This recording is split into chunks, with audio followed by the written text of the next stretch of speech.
All right, welcome to the Seattle Code Crafters Meetup. Uh, this month, we have Olivia Vick joining us. I met Olivia, boy, I don't know how many, 2, 3, 4, 5 years ago. We run into each other at some of the bigger conferences, and it's always excellent. Olivia is a super powerhouse of knowledge and energy, and I'm really excited to have her here today. Um, Olivia, you want to start out and tell us about yourself. Run your stuff. All right, here we go. You can see my screen here? Yes. Excellent. I'm keeping an eye on the chat. Yeah, so I'm going to start out by saying 18 months into my first experience at a software company, I actually connected with a fellow process engineer. So at the time, I was kind of in this internal consultant role. And what started as this individual interaction to share insights and best practices turned into an invitation to actually assist her in her work with HR. And it turned out that HR was working on defining the next level of our role with her, and she invited me to participate. And I will always be interested in defining our roles, especially my own. I did not ask my manager whether I could do this. I did not pass go. I did not collect $200. I collected a lot more because not only did I get clarity in my role and connection to others in the organization, but I was able to put together the evidence that I met the next level as soon as it was codified and ended up with an 18% raise as I was successfully promoted. I initiated the conversation, informed my manager of the interest, and provided her with the evidence without her asking. And it never even occurred to me to ask for permission because it's my career and my life, and I have agency. And I didn't realize that agency was a skill until a colleague of mine and some of yours mentioned that he actually struggled a lot with waiting for permission when he was younger. So, cue the idea for this session. I didn't know that other people seek permission, whether they know it or not. And I rarely think to ask for it in my life. So, outside of not asking for permission and being a little bit audacious, as Paige mentioned, I'm Olivia Vick. I'm an operations thinking, currently serving as a product manager for a software product in the cybersecurity space called Cyberstar. My background is actually in chemical engineering and hardware manufacturing, and that passion for continuous improvement and process directed me into software where it's much more interesting with people. And over my 15-ish year career, I've learned that agency is a key component to driving sustainable engagement in our work, driving impact and results without quite as much frustration.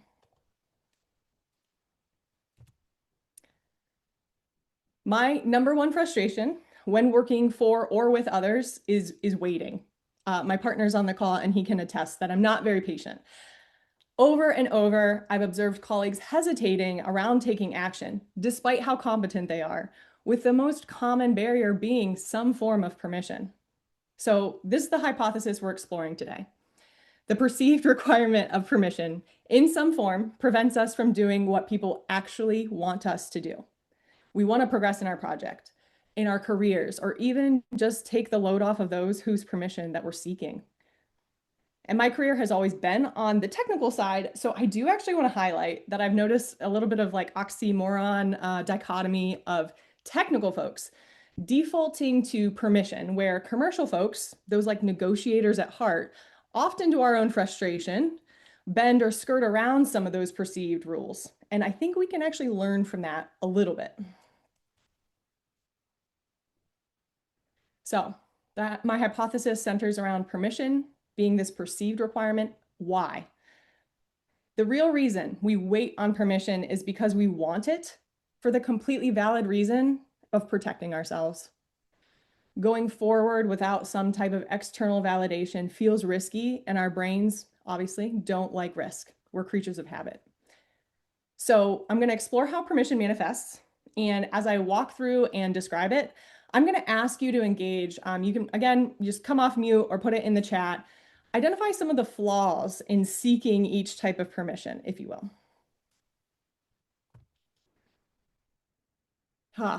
And the very top one that we can think of, waiting on your direct leader or your life partner or your team to give the go ahead, either in the form of getting assigned a task or granting you the permission to proceed. And I'll be honest, it's my least important form of permission. For example, one of my colleagues who had led team for 10 or so years, she is currently leading a team of 8 and learned that another team in the organization did an informal day off as a means of wellness and professional development. And she was interested in using that for her team. So she took it to her boss to confirm that it would be okay. The result, he escalated it to a higher level. It went all the way up to the CEO, who scoffed at the concept, dismissed it as another day of PTO, and she was left with the knowledge that it was happening in the org, in her org, under the same manager with good results. But now she was limited and had actually increased the risk around making that decision because of the awareness. Again, you are all competent individuals who know what is best for you and your team. And those commercial orgs, they don't think twice about doing or advocating for what they think is best, even if it breaks or bends a rule.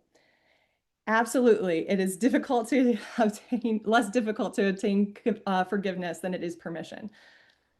So, any other flaws that people sense out of asking or seeking for permission from your superior? I think you have to be super mindful of the superior that you're talking about because some people will automatically provide support and some people will automatically flip out if you do what they perceive to be as jumping the chain of authority.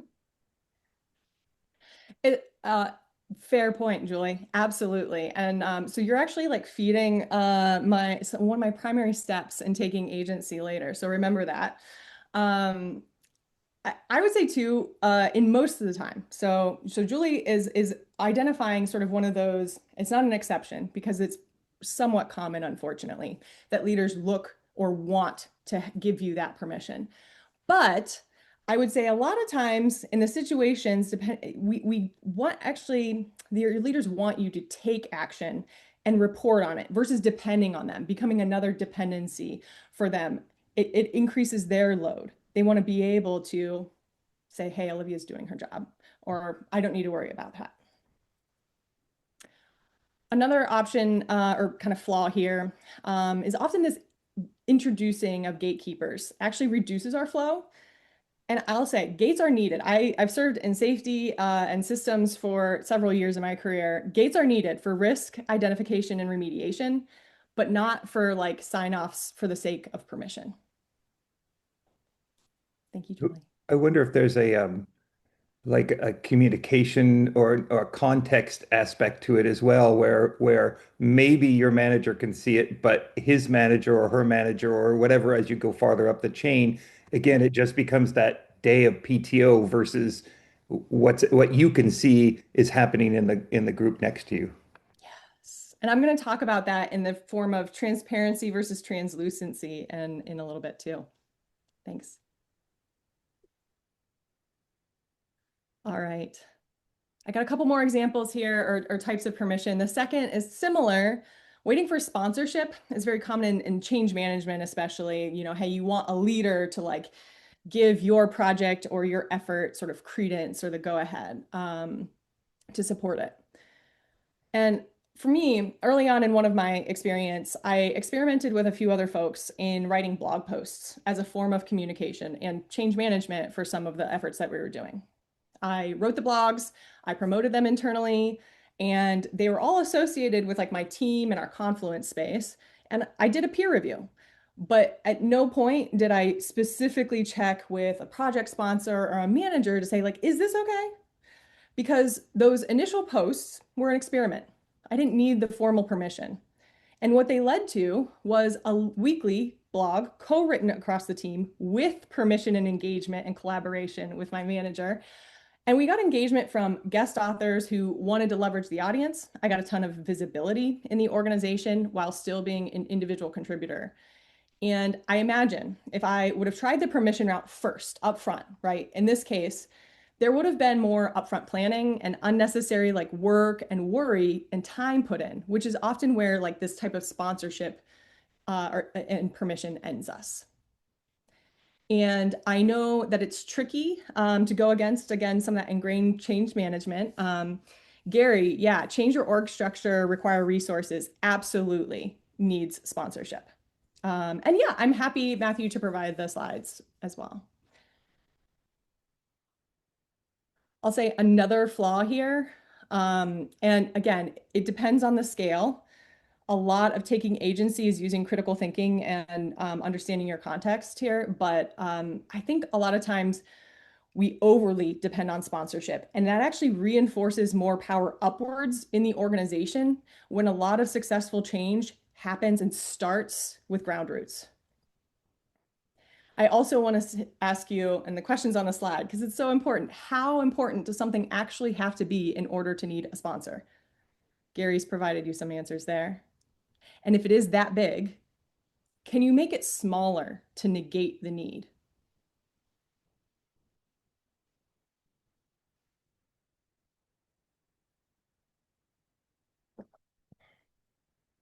Liability. Oh my gosh, you guys are stealing my future points. Thank you, Matthew.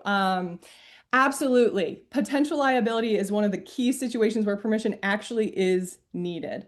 A lot of this presentation, though, is getting us to be aware of like, hey, what are the smaller things? How can I get around that need for permission by downscaling, experimenting, proving myself here?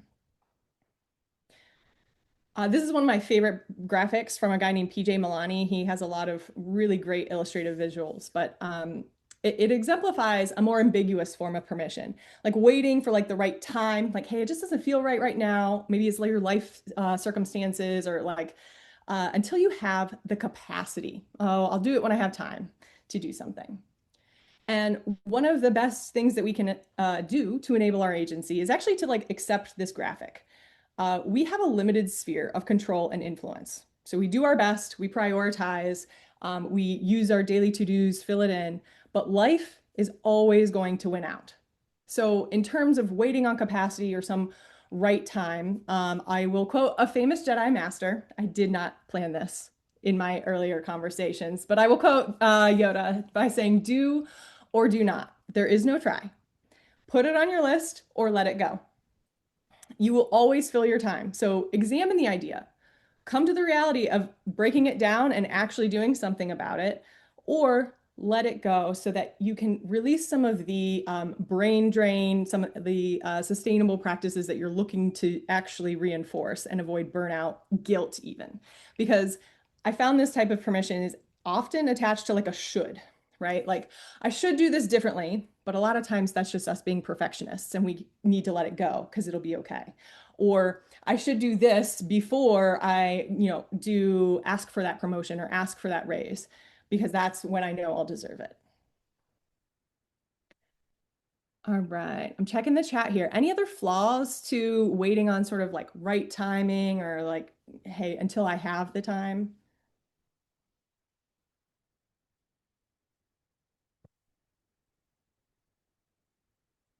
Okay. I, I'd be interested to hear. Sorry, I do that. No, you're Just as great. you're about to switch, I'm going to ask a question. Um, I'd be interested to hear your thoughts on, and maybe this is, I don't know how it fits in, but often we talk about last responsible moment versus not last possible moment, but last responsible moment, and how that fits into right timing and capacity in this sense. Yeah. Well, I think it's about, for me, going about things intentionally is like the key, right? And so I'm a big fan of delayed decision making, as long as it's not something that is like impacting your brain adversely, right? So if you're like harping on the decision, you're not able to let it go. That's actually probably something you need to explore with yourself to make sure you understand and come to peace with it. But I'm a fan of doing things intentionally. So, hey, the last responsible moment, that's a decision, right? That's actually making a decision to try or actually do versus just try, versus waffling on it. I think it's okay to be decisive about being indecisive, if you will. And thank you for the quote, Matthew. I think there's like another quote from somewhere else that's like the second best time is now, or the first best time is now. Is that it? Steve, yeah. Yeah. So with me, there's uh you might miss your opportunity if you delay too long. So the right Yes. timing, and at the same time, with Paige and I working, a lot of times I'm of the mindset ready, jump, set rather than so I am sometimes a little bit too quick on jumping in as well, which both sides of the same coin, maybe. I am the same way. It should not surprise you. And which I think is why I'm more geared towards some of the like more agency things versus like the wait and see things. But you're playing in, Steve, exactly to this next form. Maybe you actually saw it when I switched really quickly here, but like time as that permission could look like a date or like a milestone, holding off until you have more information, or until, hey, I'm going to wait to ask for the raise until salary planning, or I'm going to wait until I have so many years of experience. I'm going to wait to make my case for that raise until I ship a major feature. So I have something to like prove myself, right? And when you set that date or milestone, you often miss the opportunity to plant the seed. You're missing out on opportunity to influence, feeling out, exploring, gaining information before the decision or action is needed. So a lot of acts of agency, to Steve's point, you can take a small action as long as it's small, do the ready, jump, set, but that actually gives you information. It's like a testing your assumptions, feeling things out. Thank you, Paige. Um, I will also say planning and thinking about things with a determined date happens well in advance of the determined date. So my like primary flaw here is you can incur risk by waiting, as Steve and I think maybe even Paige mentioned, like somebody else might go for it. Or just by not having that information about you in their mind. As situations change, your manager, your leader, your team, if they don't know your goals, they won't have them in mind when trying to make those adjustments. So build those relationships, leverage that influence, and don't necessarily attach some of these milestones to taking action, taking agency.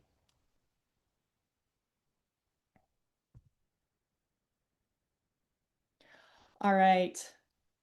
This one's always tempting, especially with those big sponsorship things, right? Waiting on alignment. I equate this though to like waiting on a higher sign because lack of alignment is one of the most common organizational problems, and you as an individual cannot afford to wait on alignment. When I first join a company or team, I take time to review existing documentation and then interview key people to do my own mental mapping of the internal processes, the system. And I'll say nobody asks me to do this. It's usually just intended to be a personal resource.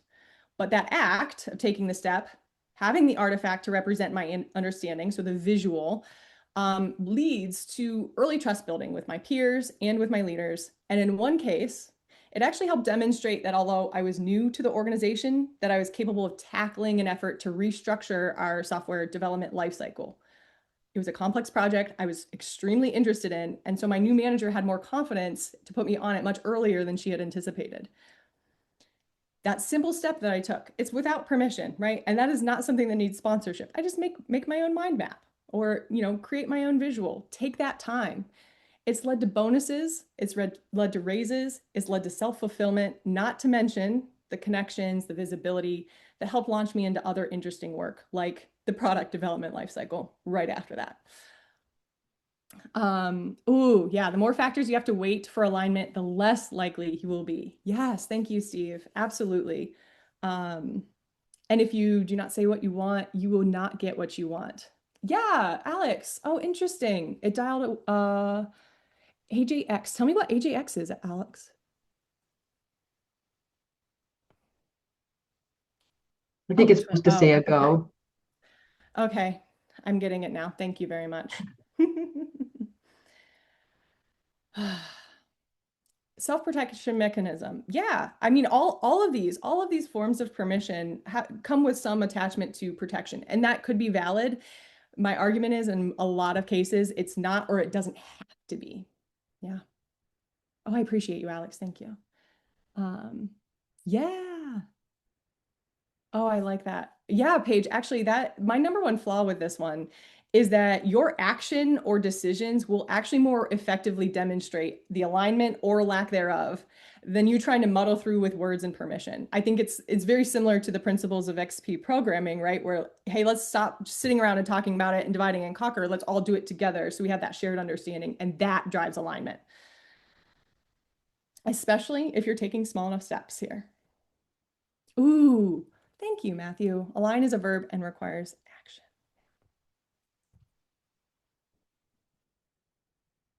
All right, I got two more here. First, formal authority. You're feeling some level of need for promotion or official authority in the organization. A simple, like, once I'm the team leader, like I can run stand up differently. In my current organization related to stand up, I actually noticed that we were struggling with visibility to what others in the organization were doing. We're about 20 people in size, and we had this it's about 2 years ago, a monthly leadership report out. It was filtered information, just one way from leadership, always went over the time limit. You know what that looks like. It didn't do anything to address the growing distrust between departments. You might be familiar with the sales being like, oh, well, why can't you build it faster so I can sell it? And, development being like, well, why can't you sell what we already have? So what I did was I scheduled a bi-weekly all company stand up. I featured like some fun trivia. I highlighted recent kudos from Slack channels and gave each person a short amount of time to talk about what they were actively working on, driving that visibility. I didn't ask whether I should set it up unless you count accepting a meeting request as a form of permission. In my mind, my role description included the power to do this. And people actually loved it for multiple reasons. We were a remote workforce, so the digestible updates that were wrapped in fun helped us connect. And I opened the space up for awareness and questions that addressed some of that frustration of the group.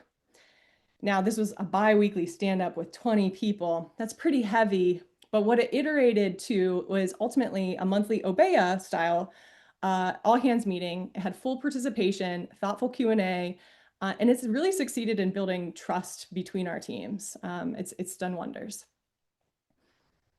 So I want to ask if you or someone you know, maybe like your friend, waited for that promotion.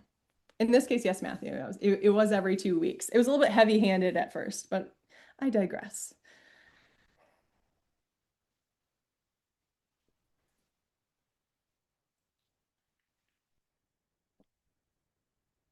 Well, when we talk about systems of power, when we seek formal authority, we're actually reinforcing the idea that we need formal authority for direction amongst our colleagues. It's kind of counter to autonomy and empowerment. Obviously, it depends on the context, but often that's what this lends to. Yeah, Menlo, I actually got it from Gary, to your point, I actually got it from my former software company who did an all company meeting every single Monday, which is a lot of time spent. Oh, thank you for your late thought too, David. Alignment as an anti-feature. Yeah, predictable and obvious, and challenging your assumptions is one of the keys to building good products, right? Yeah.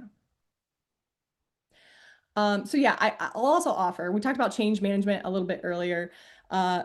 Informal leadership is often more influential in the organization than formal leadership, even though authoritative power slips towards formal leadership.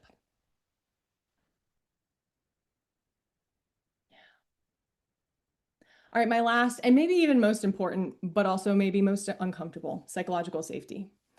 Where individuals are able to take risks, sharing ideas or feelings, or pursuing work without fear of retribution.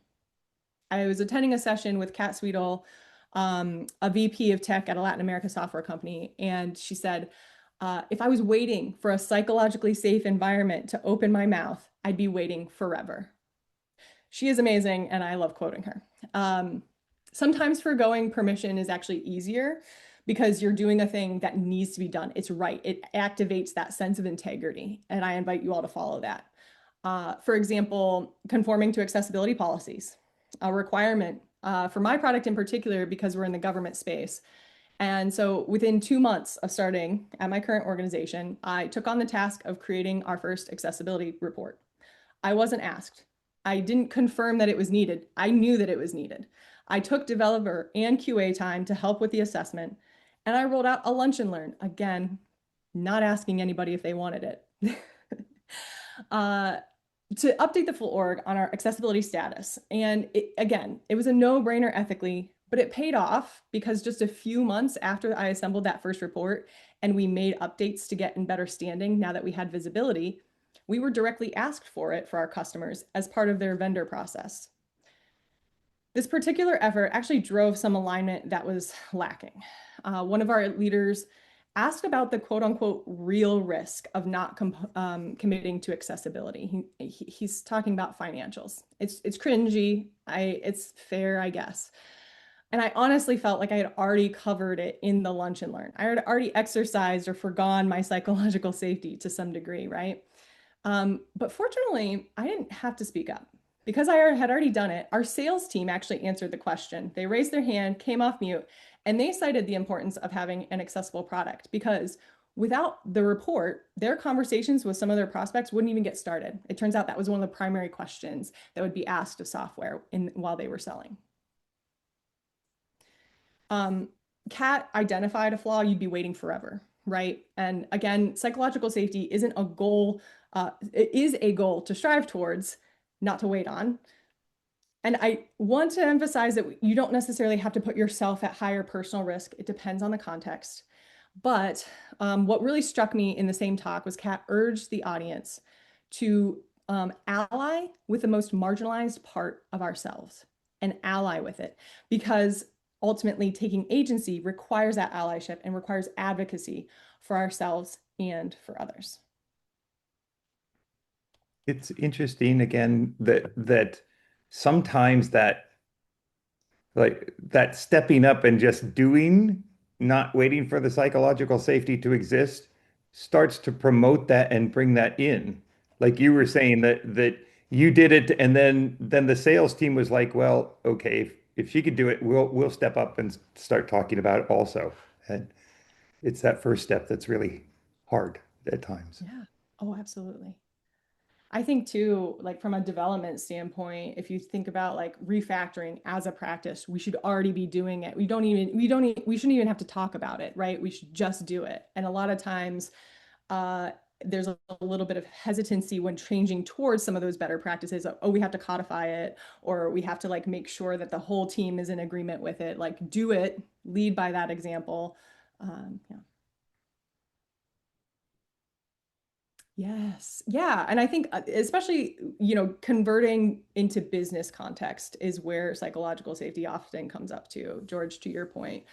Um, Again, I understood why in this particular example, somebody was asking a question, even if it hurt my heart. Yeah. All right. All right. We alluded to some of these earlier, but there are situations where permission is truly needed. I just want to emphasize they're much less common than we think, and often the actual risk or impact of the change we want to make can either be, decreased a bit or is worth it. And ruffling feathers in these situations isn't necessarily a bad thing. So I highlighted 3 situations here, if my slides work. Here we go. First and foremost, if what you do or are wanting to do directly conflicts with your expectations, be it a project charter or your job description, at the very least, you should be giving your leader a heads up, having a conversation about it, which isn't necessarily the same thing as permission, but it's still an act of agency to bring that up. Another scenario could be needing someone else to take the lead on your idea. Maybe you realize, hey, I'm not the right person for this, but I'm passionate about it. I think it needs to happen. Use your influence to achieve your outcome and support it. And the third is legality. So we mentioned earlier, I want to stress non-competes in your employment agreements or the ownership of intellectual property. Like those types of things are worth getting vetted, liability and understanding that. Um, and Alex, thanks for talking more about psychological safety here. Um,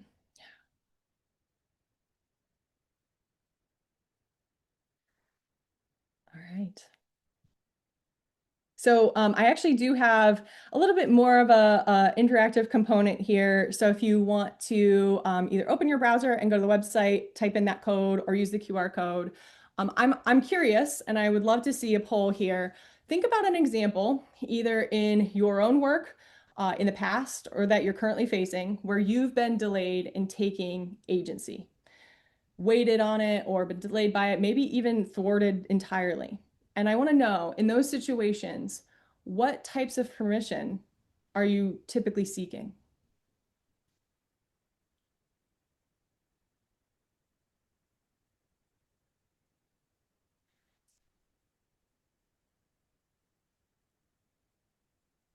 Ooh, yeah.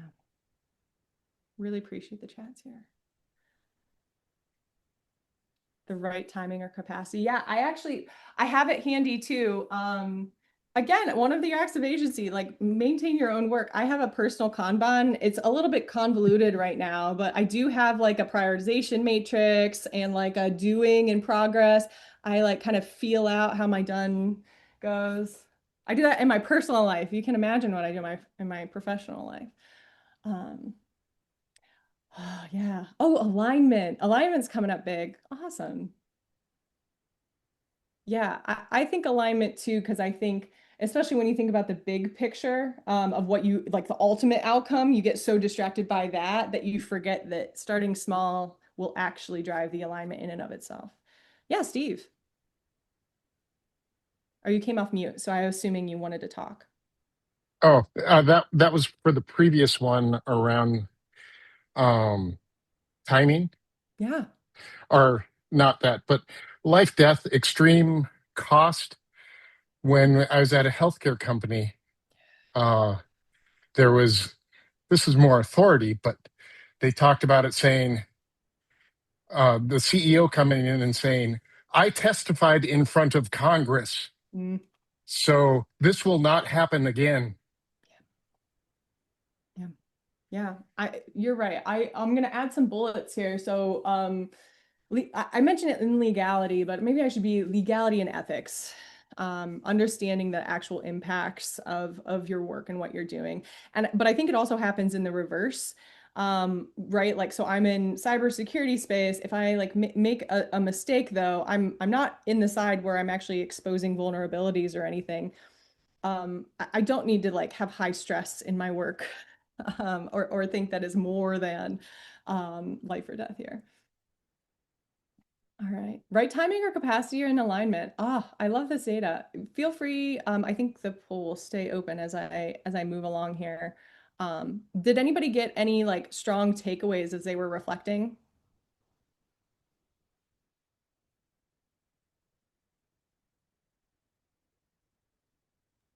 The my my problem was is that I wanted to have multiple options to select because in this particular case, I had proposed putting feature flags into the system, and first I had to go convince the president, and well, it's a small company, but by the time I finished it, which took me uh, 6 weeks to to to put it in every single one of our applications. Um, I'd gotten a new manager who hated them. Um, yeah. And tell me, are they still there today? Like, are your feature flags Uh, still in? I won't know until I have lunch 2 Tuesdays from now. Okay.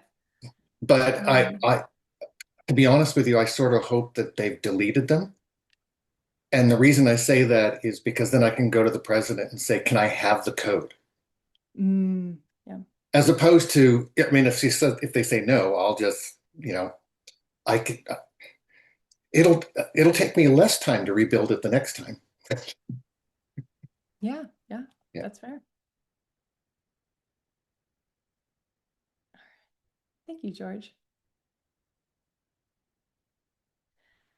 All right. I am a big fan of words and being explicit and specific with them. So when I talk about agency, let me be clear.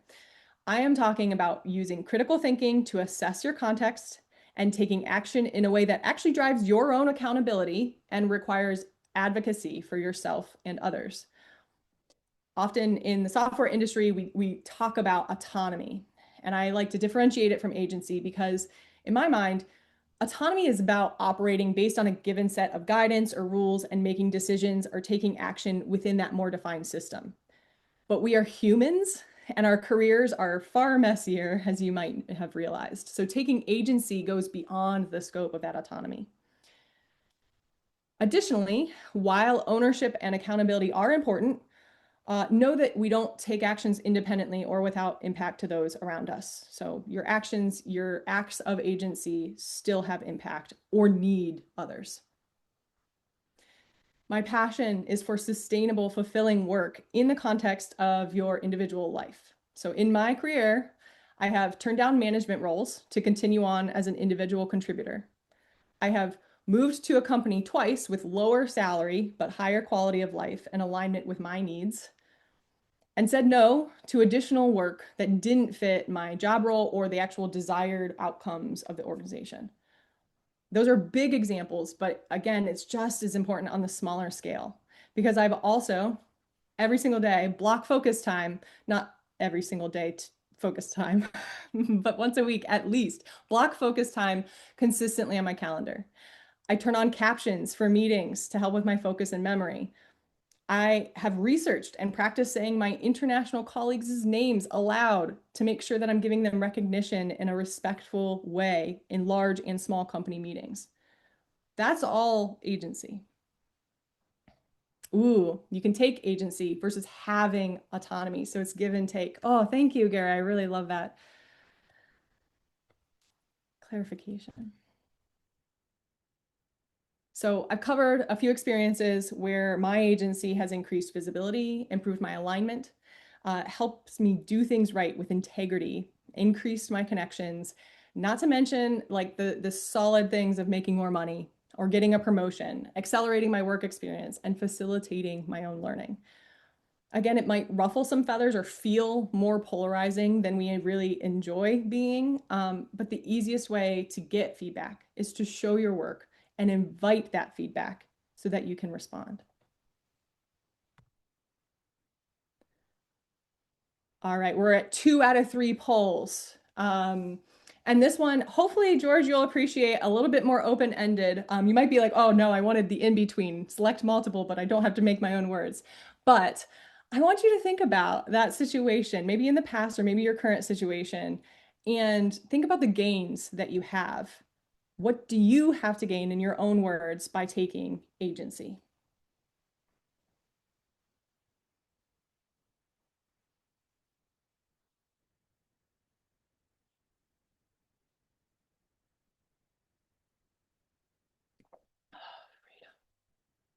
Yeah. I'll speak to freedom because I think often we think in terms of constraints as like, oh no, I am overly constrained. But being crafters, I think you all might have the experience of constraints actually facilitating creativity and freedom. Yeah. Fulfillment. Oh, yes, absolutely. I think that sense of control, especially, again, it's easy to feel like, oh, everything is outside of my control. Agency helps combat that. Seeing your worth. Oh, I mean, I do want to emphasize that we all are worthy without needing to do anything.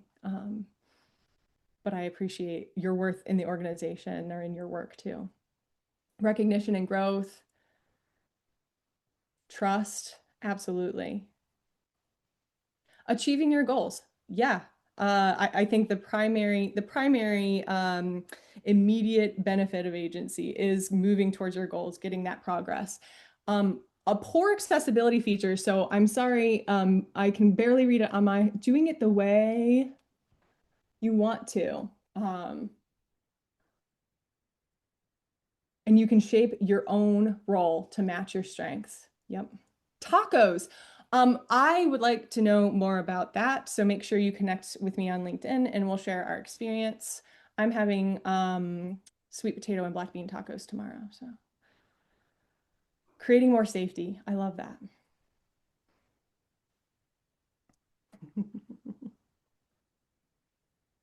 Okay. So it feels like we're reflecting and we have some gains here from agency. So how do we do it?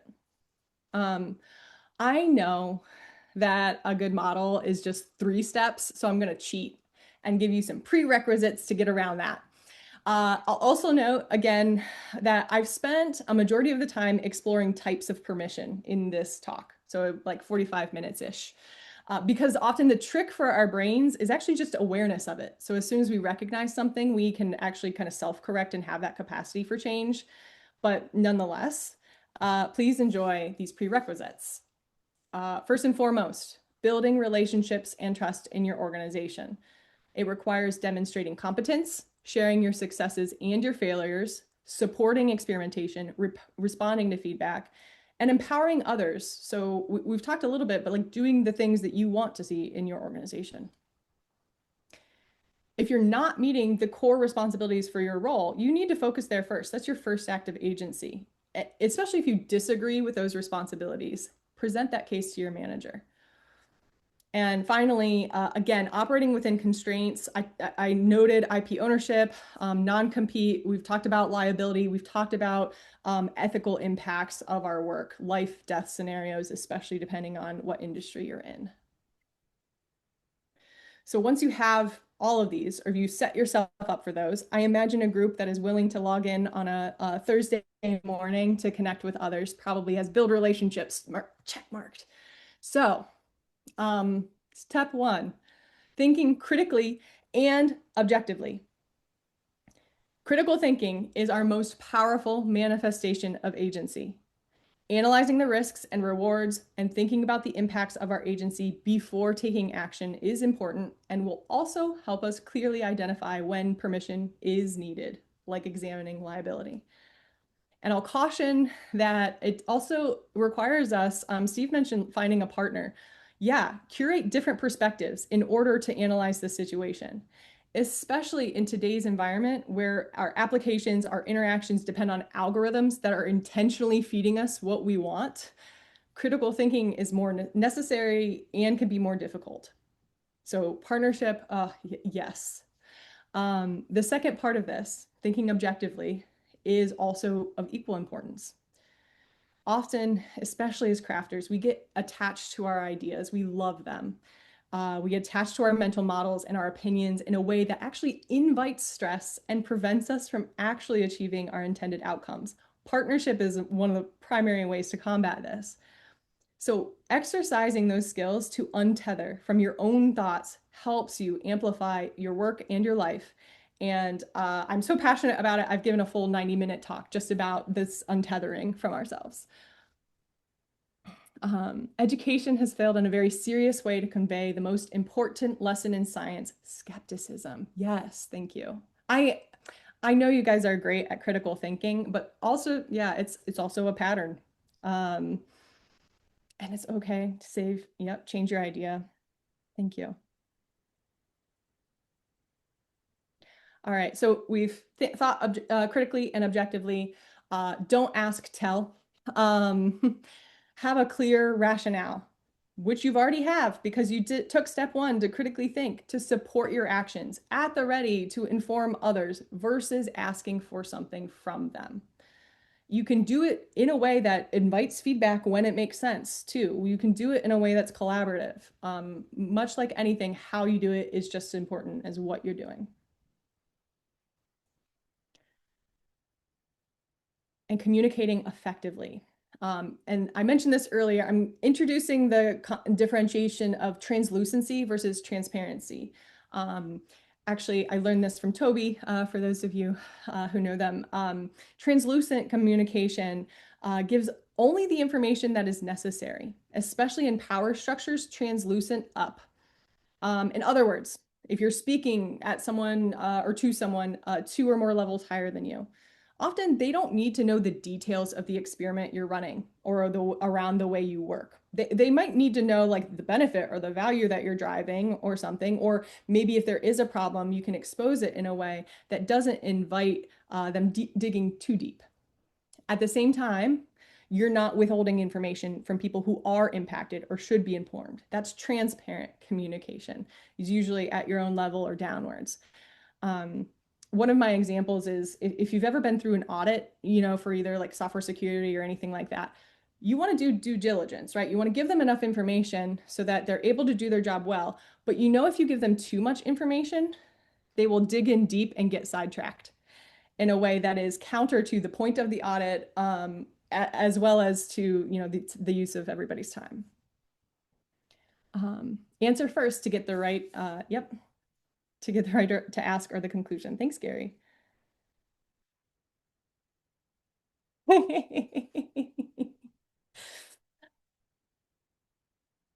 I love you, Julie. I love you too. All right. I'm going to wrap up by saying the only way that foregoing permission truly goes poorly is if you upset someone with authoritative power and or influence. Because if you fail, that's just learning. Like life is going to be life. We do the best that we can with the information that we have in the moment. Any other adverse result is not due to us taking agency in particular. But say you do end up with an upset exec or hippo or elsewise. Hippos are my favorite animals. Check one. You have multiple options, and I invite you to kind of use your critical thinking to select all that apply. But first and foremost, you can approach with curiosity, confidence, and critical thinking, welcoming that feedback and upholding your reasoning with your choices. You don't have to like default and, just turn back the other way. You can reinforce the organization that you want to be in. We talked about sort of untethering or distancing yourself from your ideas. Don't take it personally, because in most situations, these negative results or reactions aren't personal. Insistence thinking, that sort of detachment we call as suspending our mental models, it allows you to move forward with clarity. So you might be able to take agency to schedule a one-on-one conversation with them and find out that they're only upset because they couldn't have a say or like put in some feedback. They just want to be heard. You might not need sponsorship for the action itself, but you should probably have an advocate for yourself. That's building that relationship piece of it. A lot of times those advocates can speak on your behalf, can help you adjust to the feedback. And ultimately, that's what this is all about, demonstrating your learning the next time. Next step, maybe you do seek input or feedback. They wanted forewarning, absolutely. Thanks, Matthew. Yeah, I've written some pieces. There's actually it's a psychological phenomenon called not invented here syndrome. And I can attest via my 7-year-old that it is strong and nature.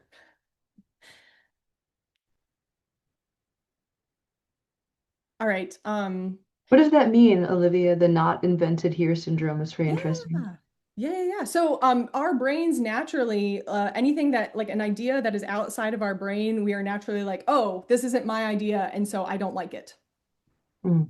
That's what the yes and style helps us overcome. But it's a continuous practice. And again, it's almost like we default to that. So even when we're yes anding, we get into a space with comfortable people. And as soon as we go into a space where we're not as comfortable with the people and we don't have that trust, it activates it over again. Thank you. I love that. And I like how it seems like it integrates with the idea that we want to align what we're doing to the bigger picture so that everyone realizes that we're all on the same page. It's just a different flavor of the same thing. Absolutely. Absolutely. It's like that key, that unlock to collaboration. Make it about the Mm. work, not about us.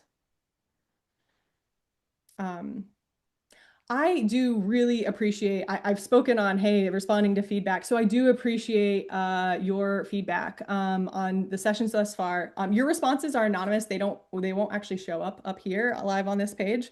But I can and will iterate on this messaging based on your input and your feedback already today, which I greatly appreciate. I'll leave it here for a second. We're actually going to go into some QA and close out as we wrap it up here.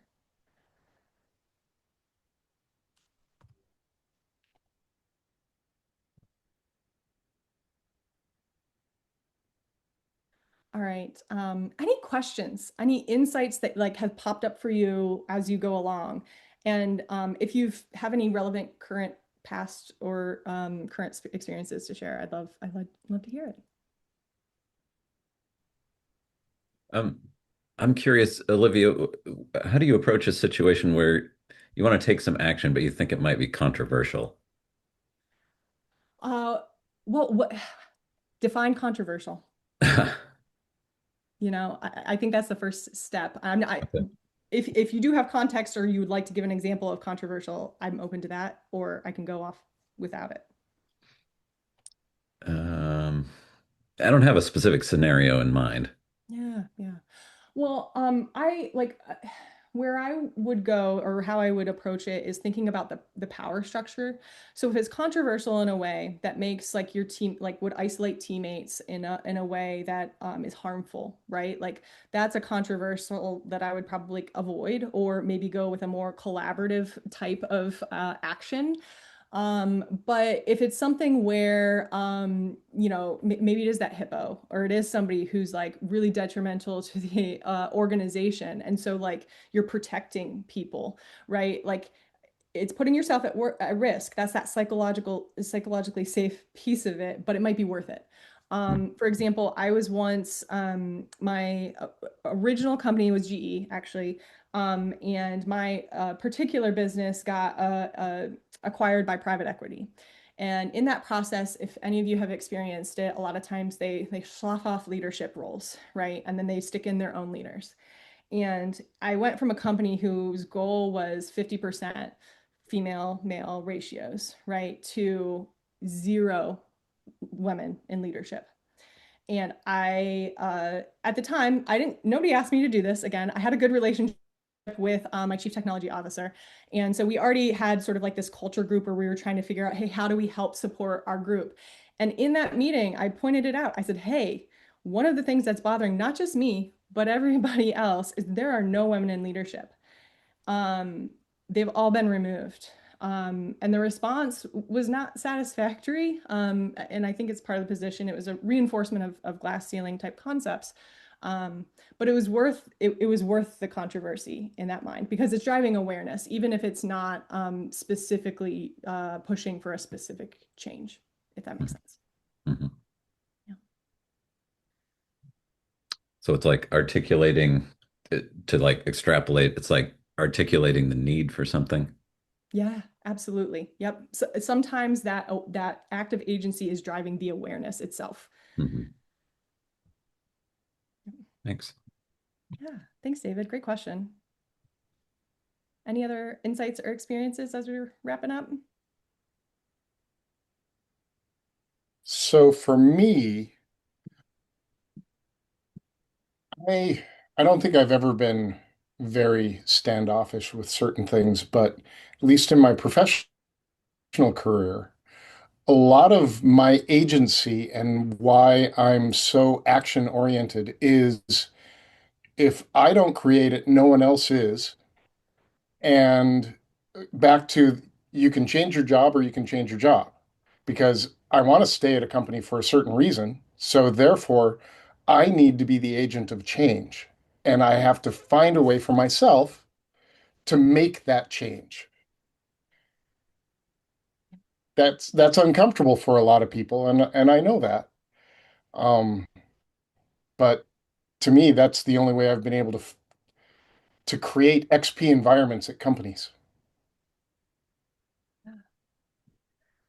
That sense of urgency is double-edged sword because it gives you that like sense of action and that power, and at the same time can also add the stress. But not all stress is bad, and you can't avoid stress altogether. So it's almost like hey, I'm taking control over what I'm willing to handle here. I know we're top of the hour. If you do have more, I would love to connect on LinkedIn, or if you just want to set up a one-on-one, happy to do so. I'll part with saying that agency, once again, is critical thinking. It's the heart of advocacy for ourselves and others, and taking agency helps us have more sustainable, intentional engagement in work and in life. My parting joke is that we're already training artificial intelligence to have agency. Let's make sure we take it for ourselves first. Thank you so much. I really appreciate the participation and the friends who have joined. Paige, appreciate you reaching out and exploring the opportunity, coordinating everything. I would love to connect with you QR code for LinkedIn. Make sure you give any feedback in person if you would like to. George? Yeah. Yes. So I have a question for both Olivia and Steve, and anybody else can jump in.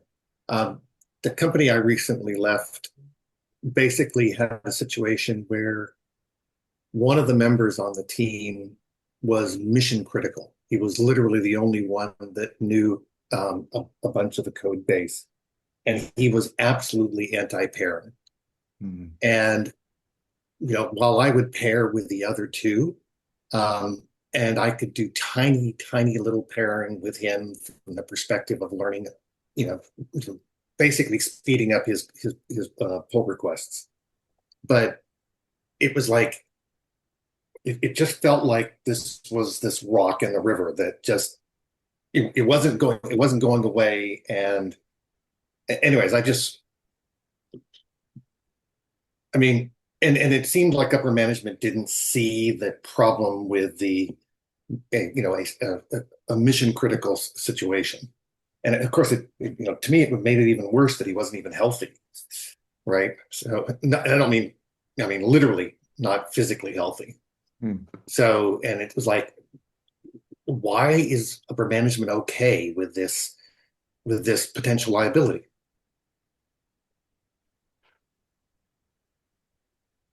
He mentioned you, Steve, and I'm also curious as to but I'm open to others to take a first stab here.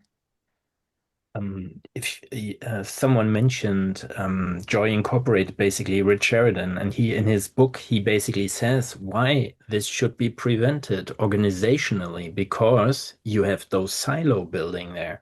If you build up the silo and the organization says that's okay to build silos, and then of course cry later that there are silos, it's a defect in the system how you structure your company, I would say. Yeah.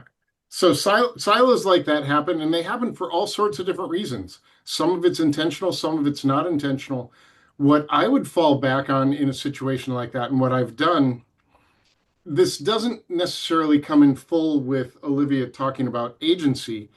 Number one, finding an ally that is more senior in management that can give you a little bit of permission, but that permission gives you some leverage to go back to that developer and find a way not to go back to the developer and say, hey, manager X says you have to pair with me now, but find a way to find an in to make pairing an option for something, because there's always some lever in there where they say that, oh yeah, pairing's good when we've got a bug or a defect that comes in, or he's going on vacation, so we need this, or there's extra work that needs to be done, so someone needs to get more information. There's always something there that you can find that can give you a little bit of information and a little bit of a crack in the door to get in and do a little bit of that. Um, I like to, I think sometimes, especially in those technical conversations, we can have a little bit of ego, like, oh, I need to demonstrate or push, because if they know I'm smart, they'll respect me, and then, we can collaborate. And it's challenging for me. It feels very vulnerable to act stupid. yep. And I'm saying stupid in quotes here, actually. You can also invite somebody like me, right? So my joke is my coding experience is Visual Basic. So you can invite somebody like me who's a facilitator to essentially walk through. It's a form of exploratory testing, actually, to just say, hey, I just want to understand. Can you walk me through the architecture? Let's talk about it and gain and pull out some of that knowledge. And maybe you'll build trust so that you can move towards some practices you want. But at the very least, you're extracting some of that base understanding that'll help negate the lack of redundancy. Yeah. Mhm. Often I think there's a fear that there around my job. I'm the smart one. What if like I see that a lot. And sometimes, like sort of like you were saying, Olivia, asking them in a way, can you help can you help Steve with this? He could really use your knowledge to move forward with the stuff he's working on. Could you just sit and work with him so that, like putting it in this way that it's not about giving up their power or their knowledge or their, position as the super smart whatever, but instead asking them to sort of share so that others gain knowledge can really help that as well. I would take that up one level, is just find out what the resistance to pairing is. It might be that they're scared for their job, that they feel that if they hold all this information, they're not going to get laid off.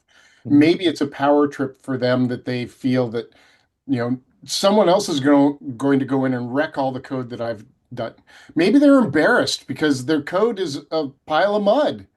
And so, I mean, there are all sorts of different opportunities to investigate, to come in. And sometimes you come in and say, listen, I don't know your code and I have to go in. I've been assigned this by this manager that's an ally, to work in here. How can, I need some help doing it. Or maybe it's, hey, I went in here and I noticed there's an opportunity for a different design pattern. So it's all depends on it's complex.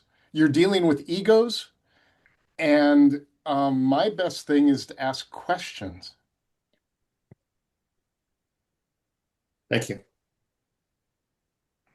I always think like that level of influence is like you're trying Inception. Again, the not invented here syndrome. If it comes from them, oh, you know what? You're asking me too many questions. Come code with me. Yes. Thank you so much. And thank you for, I think spending time over. I forget if this was a hard stop at 2 or not. Well, 2 my time, but If it's a hard stop for you, we can accommodate that. But oh, this it's Q&A not. Nope, is I'm here. open. Yeah, awesome. We'd love to spend more time with you. So I will wrap up just for the recording sense, and then we can continue to have a discussion. Thank you so much, Olivia. That was amazing and excellent, and it's really great to see you again. And I think that this topic fits in really well with our meetup and our group, and I really enjoyed it. Um, Next month, we have Ted M. Young coming to talk, so please join us for that. Again, 10 p.m. Pacific, and we hope to see you all there. And have a great day. Thank you.